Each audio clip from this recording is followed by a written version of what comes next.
அனைவருக்கும் வணக்கங்க. நான் கலைமகள் ஆதிவனத்திலிருந்து. இந்த வீடியோ உங்களுக்கு ஒரு வித்தியாசமான அனுபவமா இருக்க போகுது. நான் சொல்றதை கொஞ்சம் பொறுமையா கேளுங்க. அப்படியே கற்பனையும் பண்ணிக்கோங்க. ஒரு மாலை வேளை நீங்க ஆதிவனத்துக்குள்ள இருக்கீங்க. உங்களை சுத்தி நிறைய மரங்கள் இருக்கு. அப்படியே என்னென்ன மரங்கள் இருக்குன்னு சொல்றேன், கொஞ்சம் கற்பனை பண்ணிக்கோங்க.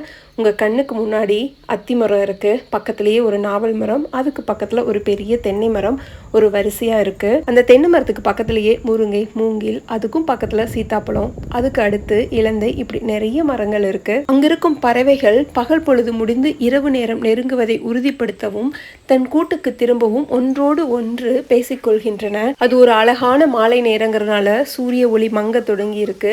சுற்றிலும் பசுமையான புல்வெளி, குளுமையான சூழல். இப்படி பறவைகள் ஒன்றோடு ஒன்று பேசும்போது ஏற்படும் அந்த கூட்டிசையை மாலை நேர பறவைகளின் கூட்டிசை, டஸ்க் கோரஸ்னு பறவைகள் ஆய்வாளர்கள் சொல்றாங்க. இன்று ஆதிவனத்திலிருந்து அந்த பறவைகளின் கூட்டிசையை நீங்க கேட்க போறீங்க. டஸ்க் கோரஸ் இதோ உங்களுக்காக.